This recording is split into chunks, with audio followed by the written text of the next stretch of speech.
guys, it's me again. So I wanted to make another video talking about how I came to the decision to have top surgery. So I'd say this whole process started about 2 years ago when I first came out as non-binary.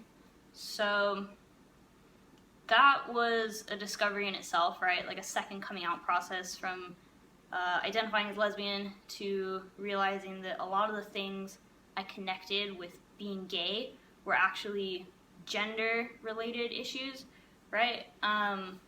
Anyway, so that happened 2 years ago, recognized that I was non-binary, and really ever since then I started, I don't know, just looking at myself in the mirror and thinking about myself with a flat chest, right? You have this information about being non-binary, you're kind of in that trans world, and you know, you're aware of things like top surgery, and I'd started thinking about it for myself because, you know, probably like a lot of you, I never connected with that part of my body, and I didn't like it, and I just always kind of thought of my chest as pecs, because I am pretty small. So I'm wearing just a sports bra right now, and you can see, you know, I have a little bit there, but I'm pretty flat.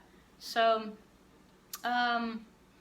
they hadn't bothered me forever. Like, it wasn't like a daily dysphoria, but you know, all else equal, I didn't like them. So that was probably the first time I kind of started thinking about top surgery, and it wasn't too serious. It was just kind of looking in the mirror, thinking about it, and I kind of went through phases over the last 2 years of thinking more seriously and then kind of putting it on the back burner. And every time, the thing that had kind of, you know, I'd escalate, think about it, and then I'd be like, oh no, I can't do that because of this. And I'd come up with some kind of like excuse as to why I couldn't do it.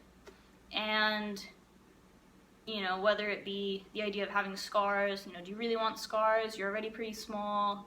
Is it worth it to just be a little bit smaller, you know, to be flat versus having a little bit there? And that was a huge roadblock for me, was the idea that, you know, it's not, maybe it won't look that different. Like, I'm only maybe an A cup.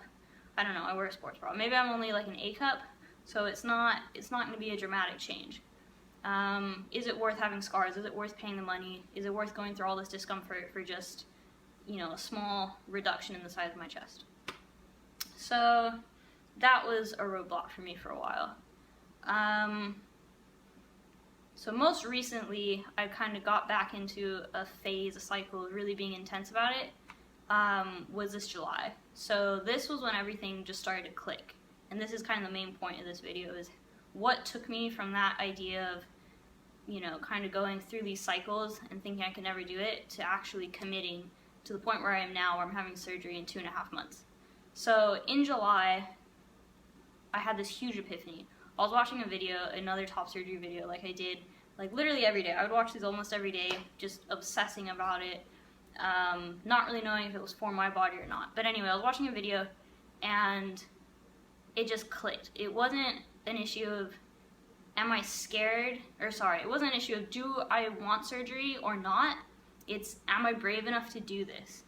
And that was the question. It wasn't a question, do I want this? It was, can I do this? Am I brave enough?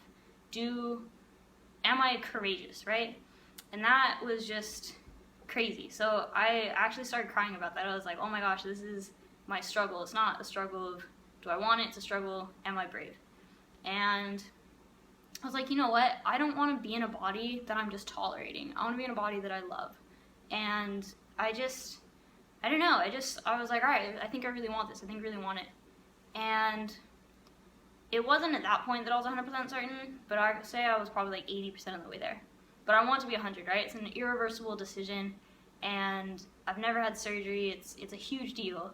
So you don't want to be 80% certain. You want to be 100%. So I started reaching out to more people who've had top surgery, whether it be on Instagram, a few people I know here locally, San Francisco, wherever, and tried to get their input and tried to get to that remaining bit of uncertainty, like, out of my system, and know that I 100% want this. And, you know, I was getting the same kind of stories, no real new information. I was kind of driving myself crazy, being like, okay, I know I want this, but I'm not really there yet. So the thing that kind of did it for me was going to see a gender therapist. And my friend suggested this, and I was like, all right, this is going to be it. This is going to be my moment of clarity. It's going to be awesome. You know, she's going to have all the answers. And I went, and I was so disappointed. I got nothing. I felt like it was a complete waste of time. I thought I was going to have all this clarity, and I didn't. I didn't experience any of that. So after that, I went home, and for like 4 hours, I was just a mess. I was really anxious, and I was watching all these videos, and I was freaking out about it, and I was like, you know what, I don't know if I can do this or not.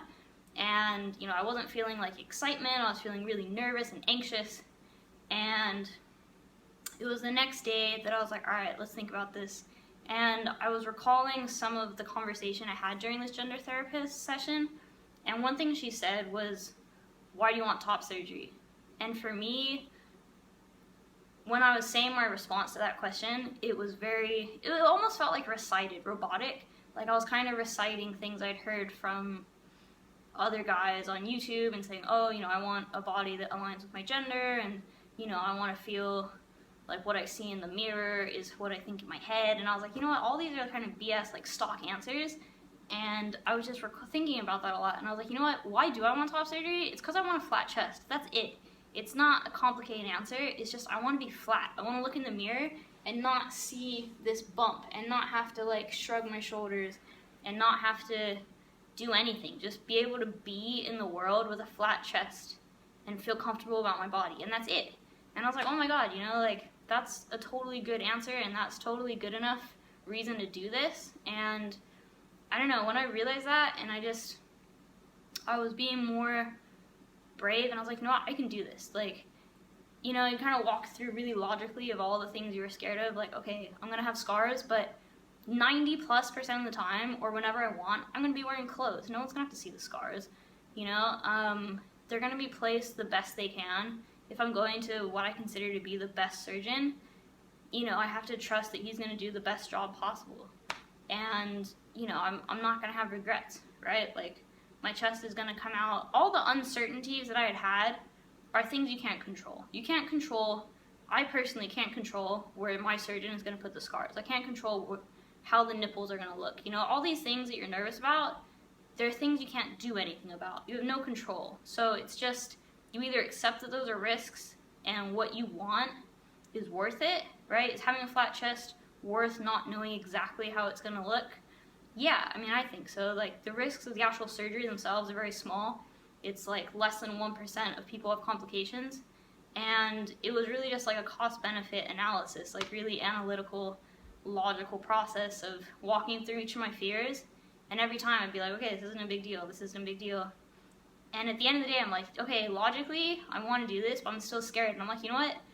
Like, I just have to take a risk, you know? And it's something that I need to do for myself. And I'm not a risk taker. I'm really not. I never have been. You know, I don't have tattoos, and the idea of something lasting forever, like an irreversible decision, like top surgery, kind of freaked me out. And I was like, you know what? It's something I need to do. It's something I need to do for me. And that was it.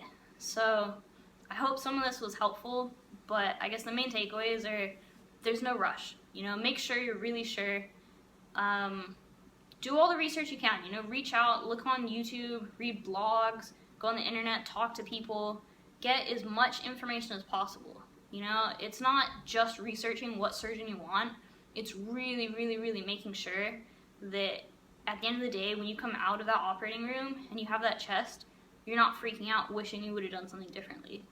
So if you're not 100% certain, I would personally say wait until you are, or wait until you're as certain as you think you're going to be.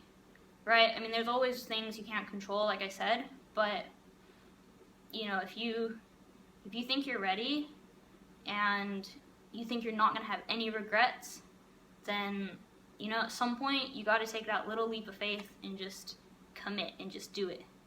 But, you know, it's a process, and some people it takes no time whatsoever. If they could go tomorrow, they would. For others, it takes a year, multiple years, months, whatever. So it's different for everyone, and don't feel pressured. Surgery is often glamorized on YouTube and Instagram, but you know, it's a big deal. It's a big process. You're gonna be in discomfort. You're gonna be dependent on other people's help. You're gonna have an irreversible modification to your body, so make sure that you really want it. And if you have any questions or want some guidance, I can do my best to help you. So feel free to reach out and I'll be in touch. So thank you, and I'll see you next week.